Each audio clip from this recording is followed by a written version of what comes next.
I take that mindset in the book that personal leadership is having your own house in order, your own relationship with money, and then going out and helping the people around you care about, both in the family situation and a business situation, to help them take appropriate money action based on their natural behavior, not forcing them to do something they're not wired to do. Welcome to the My Future Business Show, where we get you in front of your best audience and keep you there.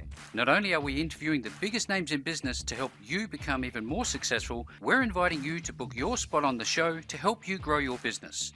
So at the end of the call, make sure you fill in the interview application form at myfuturebusiness.com/interviews. Hi, and welcome back to the My Future Business Show. My name's Rick Nusky, and I'd just like to take pause to thank you so very much for supporting the show. Knowing that it is making a difference for you is making all the difference. So on today's call, I'm with the wonderful TED McLYMAN. Welcome to the show, Ted. Rick, it is a pleasure to be here. How are you today? I'm very well, thank you. I always like to say I have 2 feet and a heartbeat, so I can't really complain too much. Now, Ted is a book author. He has a long history of things that he is going to share. We're going to be talking about how to discover your money temperament on the show today. But before we do that, Ted, we always take the time to unwrap your life and learn a little bit about your journey to where and how you got to be where you are today. Would you mind sharing a little bit about yourself with the My Future Business Show? Well, sure. I've been around for a while and working with money and people all my life. And fortunately, my wife keeps an accurate journal of my mistakes, not my successes, my success, my mistakes, oh, yes. Which becomes excellent motivation to drive forward. So that's the first point. Second point is I grew up in upstate New York, United States, cold, dark, dank, came out of college and wanted to get out of that area and chase some sunshine. And for some reason, I decided to take a commission in the United States Marine Corps. Oh. Some people say that's a little radical, but it did get me out of the snow. And they had the foresight to send me to Hawaii as my first duty station. Oh, wonderful. It's a pretty hard life. Yeah. Well, there I learned about sunscreen for the first time and sunglasses and what it's like to live in a very high cost area for the first time with a lot of adults without much constraints and what that can do not only to you personally and professionally, but on a serious note, I was finding that my Marines and sailors were making all kinds of crazy mistakes with money, which was causing domestic problems, substance abuse, performance issues, security issues and the like. And I came out of Colgate University with a background in money and they kind of vectored us in to fix these problems. Nice dovetail. And it was there I first realized that money is about behavior. It's not about money. Yeah. Yeah, absolutely. I know that you're a big sports fan. You enjoy being active. Has that played a big part of your life? Tell us a little bit about that. Oh, yeah. Yeah. Well, in the Marine Corps, I think we ran, I was a runner my entire career. I retired as lieutenant colonel, stayed in for about 21 years. And during that period of time, I think we ran for 90% of it, either going towards something or away from something. You take your pick. Yeah. But marathoning, triathlon, the triathlon was really kind of an interesting jump, if you will. That's swimming an ungodly distance, riding a bike for no particular reason, and then running for absolutely no reason to get a T-shirt. And I've been doing that for some while and found out I was fairly good at it, but it does hurt. Yeah. Well, I think there's some great insights into that because anything that's worth anything is worth a bit of pain, isn't it? Oh, yeah. And a lot of introspection. I think I wrote my first book on my bike. It gives you a lot of time to think what's going on. And, as a triathlete, it's also very easy to go over the deep end with your money. You can spend a small fortune on a pair of tires, wheels, or a bike for that matter.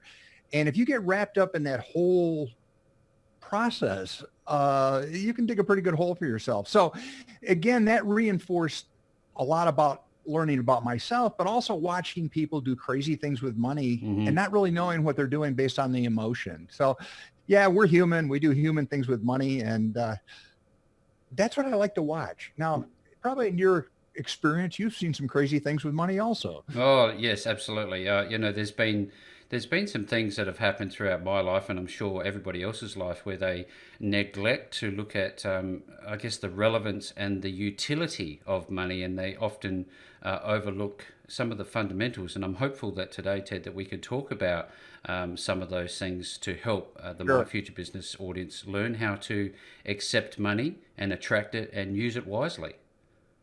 Yeah, I think for most of your listeners who are just naturally attuned to money, I believe, and a number of them are starting businesses, running businesses, or they're in management or executive positions. Mm-hmm. And I attack the money problem differently than I think most everybody, all your listeners have been introduced to from a traditional finance or economic point of view. Now, Mm-hmm. I'm trained traditionally. I taught economics at the Naval Academy. I've taught at a couple of universities. I was a financial advisor for a number of years. And as I said earlier, I've spent most of my career watching people make crazy decisions with money and try to unwind some of those decisions.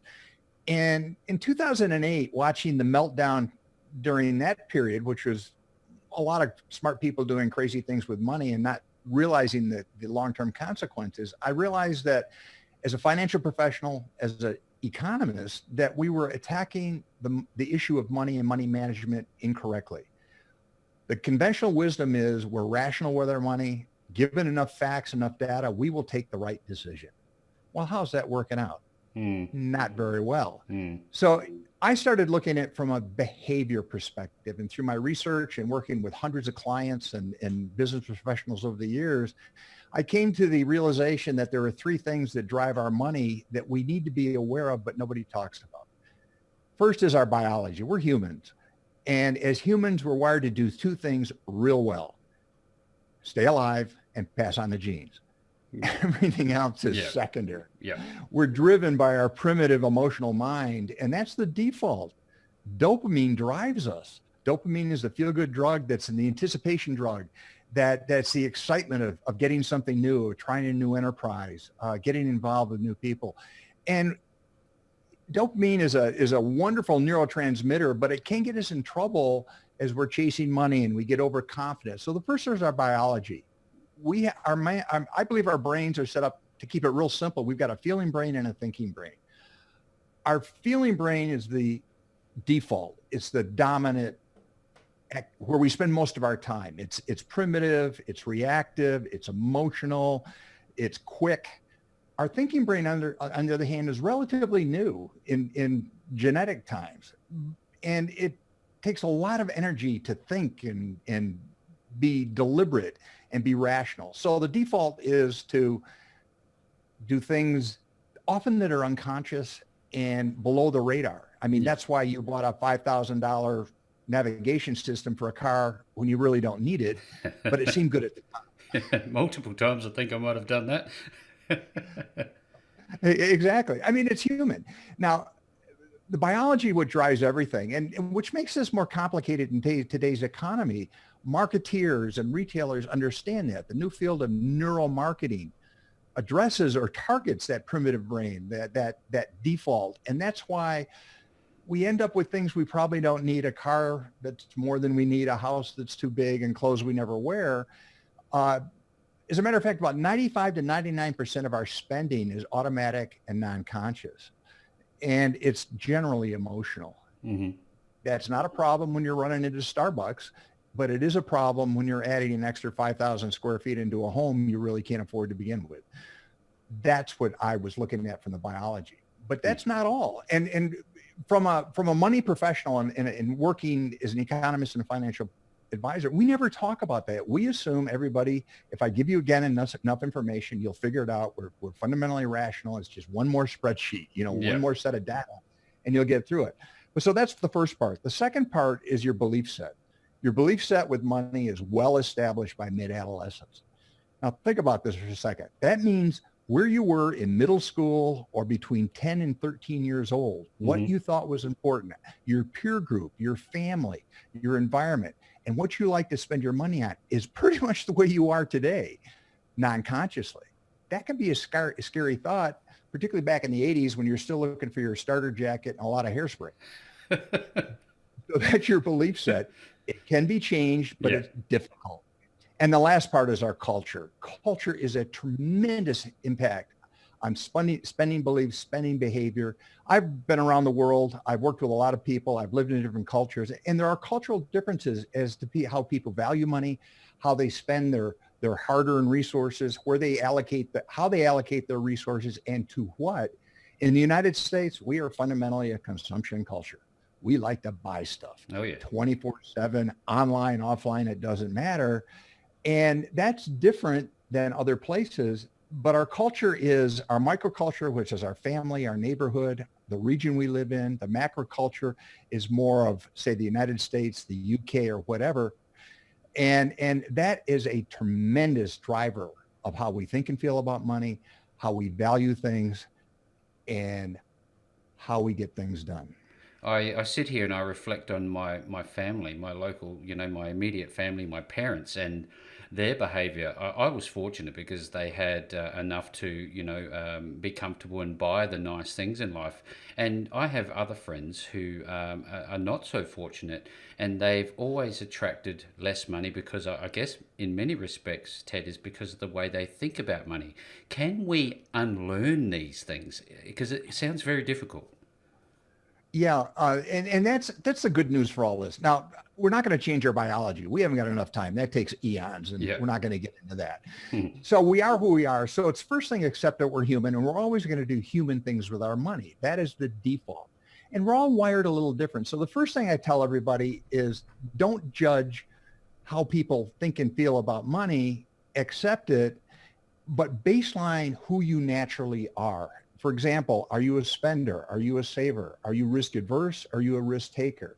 Are you a person that wants it all or good enough? So there are a number of biases or ways we think about money, and it helps define who you are. So the first part is, who are you with money? And if you're married, have children, partner, whatever, you're probably aware that they have a different, what I call temperament. And your temperament is how you naturally think and feel about money. Hmm. Discover what that is and accept it, then build a strategy around that. And that's the second part of the book, part 2, which I call your money behavior system, which is a different approach to financial literacy or financial planning as an entrepreneur building a business or a business plan. And it first assumes that you're unique, that your very complicated relationship is a function of, again, your biology, your belief set, and your culture. I think it's incredibly frustrating to try to change that. It's much more effective to accept it and then build a strategy around who you naturally are. Ah, Let me use an example of yep. fitness. Okay, there are a lot of ways to get fit. There are a lot of ways to lose weight. They all work, but they're all different, and they only work if they're wired or aligned with the individual. For example, I'm a triathlete. I do marathons. I do a lot of crazy endurance sports. I can lose weight. I could show you how to lose weight doing the same thing I do, but you may not want to do that. Ah, You're not aligned with my behavior to follow what I'm doing. So you'd be frustrated and I'd be frustrated if I try to beat you up every day to say, you just need to do what I'm doing. And ironically, that's the model, if you think about it, for financial planning in most cases in financial literacy. Just follow what I'm doing. Fill in the guru of the day or the talking head. They're basically saying, do what I did and you're going to be okay, which is true if you happen to be aligned behaviorally with the individual in the program. If you're not, you may get advice that is technically correct, but incredibly inappropriate for your natural money temperament. Does that make sense? absolutely. That's great insight. Thank you so very much for sharing that, Ted. Now, I often think about the generations after and before us when I think about money, money mindset, and these things. As parents, I know we have a lot of parents on the show, and should we be doing more to educate our children earlier on than maybe what we have been in the past? Because I don't think the school systems really teaches us much about this. No, I would submit in most Western cultures, the level of financial literacy is abysmal to non-existent. Hmm. We seem to have this system that when you come of age in the United States, it's age 18, that you're just going to figure it out and it's going to be okay. Well, that may be true if you're living on a subsistence farm or it's, 1860 and, the big day is, once a quarter going down to the town Yep. and barter. But it doesn't work that way. Today's economy is so complex and fast moving. It's an international reach just off your phone. So that means that you can get in trouble financially quicker. in different ways with stuff you didn't know existed 24, 36 hours ago. And it's very difficult for our primitive feeling brain to assimilate all this.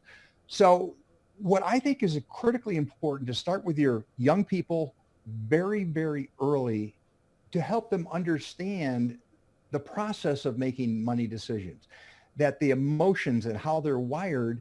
And if you've got two children and they have different money temperaments, you're going to have to train them differently. If one can't sit down for more than 10 minutes and you're going to expect them to do a budget and follow a regiment that is very, very strict, you're both going to probably be very frustrated. So what I tell people, it starts with, I call it the values discussion, money values. And I think anybody can do this. This is probably starts being effective probably with teenagers and above. And all I'm saying is, what is important about money to you from an emotional context? And most people start out with saying it's things. I want stuff. Well, if you really dig deep, it's broader than that. For folks my age, it may be leave a legacy, take care of my family, contribute, give back to the community. When you're younger, it might be start a family. It may be get started and give from there. But it's always more than stuff. And I don't care what the value is, but you should be very clear and understand what the cost of that is, not only today of what you've got to sacrifice to achieve it, but over the long run. And we seldom do this. And this is different than the standard goal setting drill, which is, tell me the house you want to live in, when you want to retire, what golf course you want to be in. That's almost meaningless. So I don't care if you want to have your name on a brass plaque in front of your favorite athletic team and it's down in the locker room and it's going to cost you $10,000 and that trips your trigger and that's your highest value in life with money. Okay, go for it. I don't have a problem with that, but there's a little give up. But here's the kicker. We may say that I have these high values of opening giving a legacy, being remembered, giving back to my university or whatever. Yeah. But show me your calendar and show me your checkbook and I'll tell you what your money values are. Yes. Where you spend your time and how you spend your money. And most of that is non-conscious. Those are your true money values. Now, I don't judge. I don't care if you spend most of your time buying clothes, eating out and playing golf, that's fine. I can show you how to do that very effectively and efficiently. But then don't come back in a few years that I want a comfortable retirement or I want to have a statue, dedicated to me in the country square because I'm a great person. You made a decision. So the first is your money values. And that's a tough call for most people. And with partners and spouses and children, I don't know, very few people have ever had that discussion. Yes. So money values is the linchpin that gets it going. It's the benchmark that you have to go towards. Once you understand your values, then how do you naturally think and feel about money? Your money temperament. What's your feeling brain on money? What is your thinking brain on money?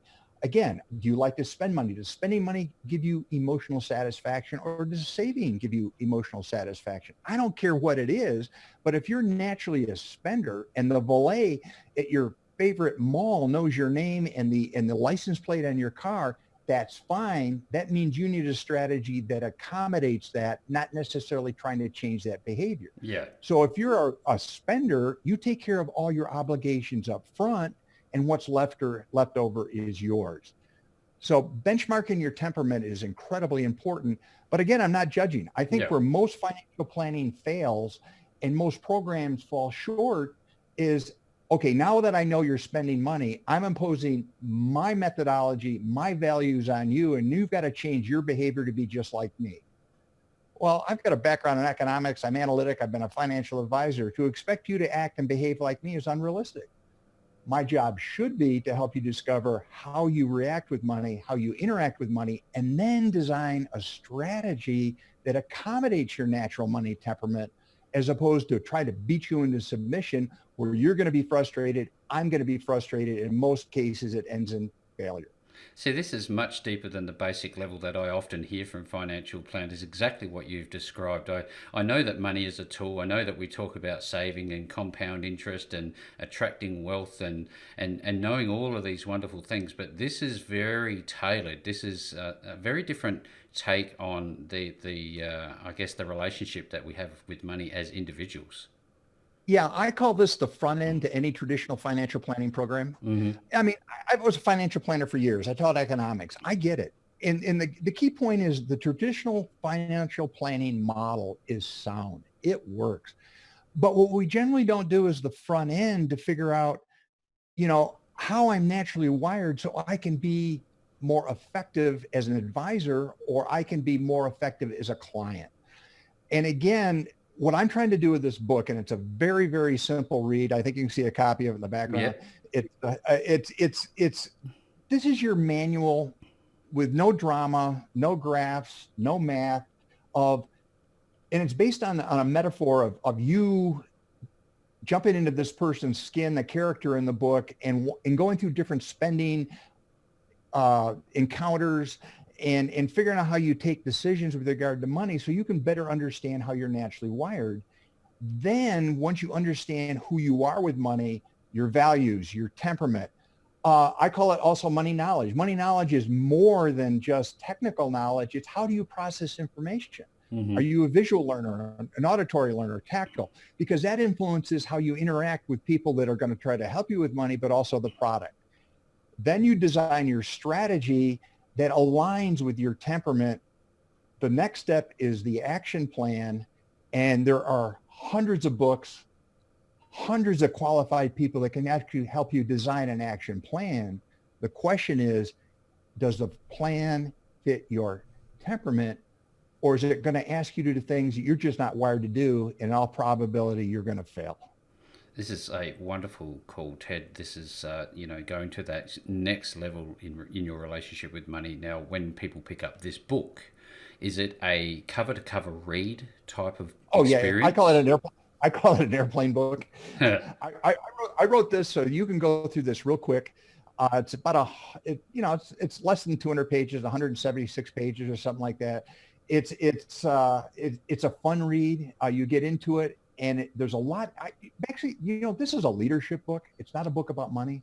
Mm-hmm. It's a book about personal leadership, about discovering yourself and how you work with people and money and what's important to you. It's personal leadership and self-help, but you're going to put a dollar figure on some of those encounters. And you're going to learn that the rules of money have changed. It's radically different than it was for my parents and your parents. That environment no longer exists today. Mm-hmm. Today, everybody is effectively self-employed. And I take that mindset in the book that personal leadership is having your own house in order, your own relationship with money, and then going out and helping the people around you care about, both in the family situation and a business situation, to help them take appropriate money action based on their natural behavior, not forcing them to do something they're not wired to do. And this is radical. This is fundamentally different. However, we do it in everything else in our lives. Yeah. Every professional athlete I know has a coach who coaches them from a behavioral perspective, not a dogmatic perspective, if that makes sense. Yes.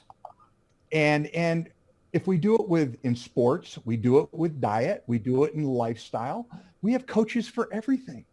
Why don't we do it with money? Yeah. Because the mindset in money is, and it goes back to, the classical economics, really turn of the century, Chicago school stuff, that we are fundamentally rational. And as a rational human, we have perfect information, and markets are efficient, and we're efficient. So we're wasting our time trying to do all this. But in reality, we're not all that good with money. Humans are not hardwired to work well with money. We're not good at taxes. We don't read the small print on our credit cards. Most people don't know what an APR is, annual percentage rate. And it even hurts to figure it out. So we don't do it. So in my mind, we need to take a step back and say, okay, we know we've got to figure this out. You're going to be held accountable and responsible for this at one point. It's best to figure out early, not later. And then once you understand your relationship with money from a natural perspective, say, okay, that's cool. I'm a spender. I tend to have enjoyment out of spending things. I It's like okay to nice be things. like that. Yeah. So that's cool. So I need a strategy that means I pay all my bills first. I pay cash or use a debit card. I avoid places that are just conspiring against me on a daily basis to take my money. Yep. I take very simple steps, and it doesn't have to be hard. Let me give you two quick tips that'll probably save you everybody $1,000 in this recording. Please do. When you go to the supermarket, make a list. Amazing. Rocket science. Your grandmother taught you that, but nobody does it. Here's the other one that nobody thinks about. When you go into the supermarket, okay, how many people on this call have gotten a text message from home and said, stop by and pick up milk and bread? And you run into the supermarket and you buy all this stuff, you fill the cart, spend 100 and some odd bucks, get home, find out you forgot the milk and bread. Guilty. We're doing it. But man, you got beer, you got chocolate, you got ice cream, you got chips, you got all this great stuff. Hey, I was hungry. Yeah, milk and bread, who cares? So you make a list. And here's something that's really cool. When you go in the supermarket, go left, don't go right. Think about that for a second. Left, don't go right. Almost every store in the United States in our Western culture is set up that the high value, high margin items are on the right-hand turn. You go right, if it's a supermarket, you're probably going to be heading towards the deli. You're probably going to be heading towards the flour area. Oh, yes. High margin, nice to have stuff, usually not healthy and relatively expensive. Then they're going to vect you around to the meat department because that's high margin stuff and seafood. And the dairy and the eggs and the healthy stuff is way back on the left-hand side of the store in the back. All the staples are right at the back, aren't they? Exactly. So shop on the outside, go left to right, make a list. I just saved everybody in this call thousands of dollars. Wonderful. I often think about this in terms of marketing. If we might be able to talk a little bit about marketing and its influence on our, I guess, our mentality towards money. Can we talk a little bit about that? What do you think of current day marketing? Marketing is getting very, very complex, very sophisticated. And the marketeers are at least 5 or 6 steps ahead of the average consumer with regard to the behavior of people, the neurology of spending. I mean, think about it for a second. If you go to a place and it says Galleria, non-consciously, you're primed to spend more money. If it's got a valet, you're primed to spend more money. So they know this. They know that there are certain colors in the palette that are naturally calming. There's a reason you hear classical music in some stores with low lights and smells. There's a reason that every mall in America has a central food court with somebody making chocolate chip cookies or pretzels. Oh, yeah. It makes us feel good. It makes us spend money. So everything we're doing is organized in such a way that you're nudged to move to a certain direction, to take a certain action and a certain behavior to spend money. Case in point, I'm not a coffee snob and I don't go nuts over gourmet coffee. I had a meeting today, which was a very nice gourmet coffee shop. I paid $5 for a cup of coffee. I would never do that because I brew my own at home and I like it. It tastes better, whatever. But the point is, I was at this place. It looked good. They're doing the coffee grounds in the back. The people looked right. It smelled right. I had great internet connection. Not only did I pay $5 for a cup of coffee, when I came up to pay for it, they said, do you want to do a $1, $2, or $3 tip? Oh, yes. Even a $1 tip on a $5 cup of coffee. What is the percentage? And that's my non-conscious feeling brain going, man, I'm in the mood. The dopamine is flowing. I feel this is good. And it looks like everybody else is doing the same thing I do. So let's jump in. So what you have to do is put yourself in the mindset. Now, that's not a consequential purchase. I mean, if you're jumping into, the convenience store after you get gas and you walk off with, an overpriced soda and a dozen donuts, that's a behavior problem in a different area. But it's not a real big money issue.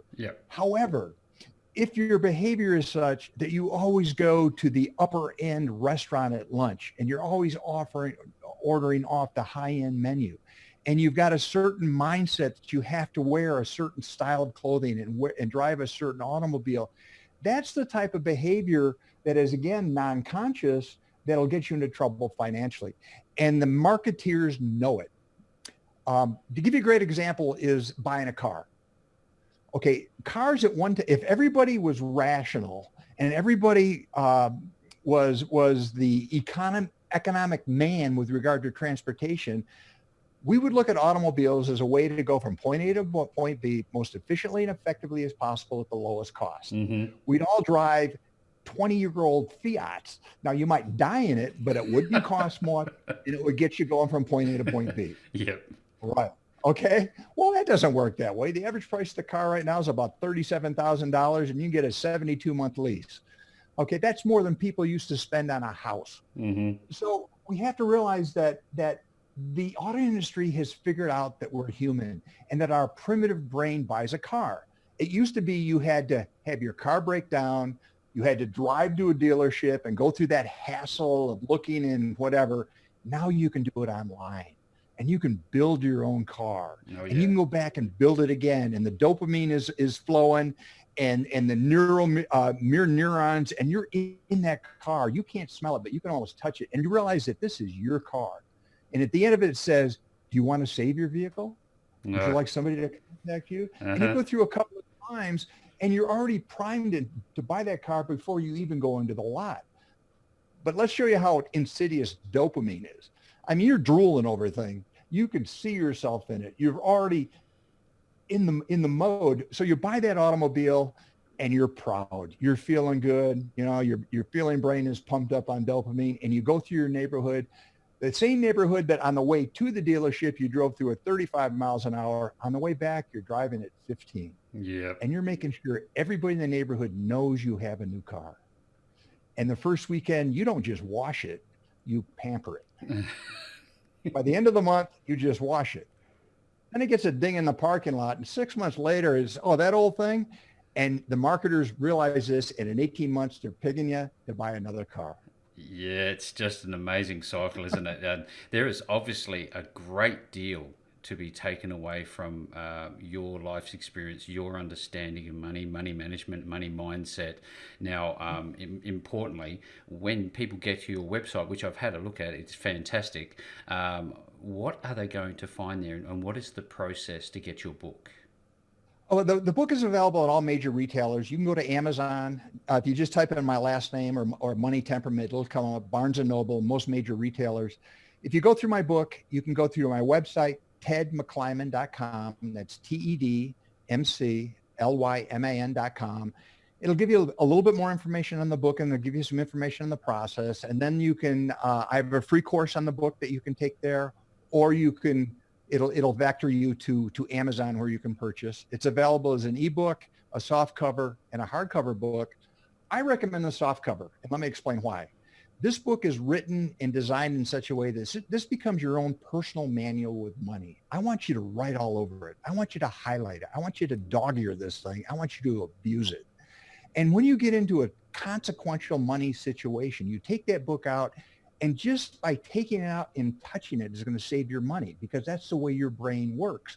By looking at the book and looking at what you've done and what's important in there and going through the exercise, this is your roadmap to better spending, more consequential spending. I'm not going to say success. I'm going to say consequential spending, which that becomes the telltale for being successful. And if you're an entrepreneur, I can't tell you an entrepreneurs I've talked to that get wrapped up in the shiny and they're buying all the cool stuff before they've even got a business. Mm-hmm. We went through this in the dot-coms. We've got people that are making great incomes, but they're still, I mean, I know people, well, a quick story. I worked with a client a few years back, and I was talking to her about how much she saved. She said, I saved $12,000, $15,000 this year. I said, that's commendable, but you make 240. Okay, yes. Perspective. Yes. You know what I mean? Yeah. So we're wired to be happy. We're wired to be, we like pleasure. We don't like pain. We avoid it. And the reality is that life has gotten so complex and it's moving so fast. The rules of money have changed. What worked just a few years ago is not working today. You have to realize that longevity is a game changer. Again, I'm going to go back to, the 1860s, living on a subsistence farm. If you made it to your 40s, you had a heck of a run. Today, we plan for you to live in your late 90s, 100 years old, and that's a different dynamic. The other thing you have to realize is that things are happening so fast, you can't possibly take in all that information. The COVID that we're going through right now is a great example. Most people didn't know where that part of China was 6 months ago, and today it's upturned their lives. We know all about it. Yeah, so you have to realize that in today's economy that you have to have the mindset of being self-employed, that you're in charge of your own destiny. You're the CEO of you, and it begins by understanding, number one, your money values, your money temperament, and how you process information, your money knowledge, and then a strategy that is dynamic and accommodates who you are. That gives you the flexibility and the leverage to move in the direction you have to very rapidly to change and accommodate what's going on in today's world, because it's moving at warp speed. These are some significant cognitive shifts. These are about learning and understanding self. These are about getting that coach, getting somebody to help you, getting your hands on this book, dog-earing that book, using the book, and actually implementing what you learn. And with all of that being said, I will be making links back to Ted and his wonderful works at tedmclyman.com below this post. No matter where you find it, you will find the links back to Ted. Ted, I have just had such a wonderful time spending some time with you on the My Future Business show today. I've enjoyed it. Thank you for the opportunity. Thanks for joining us today. If you enjoyed the call, then make sure to subscribe, leave a comment, share us with your friends, and book your spot on the show at myfuturebusiness.com/interviews. And if you're looking for solutions that will help grow your business, then visit myfuturebusiness.com/shop.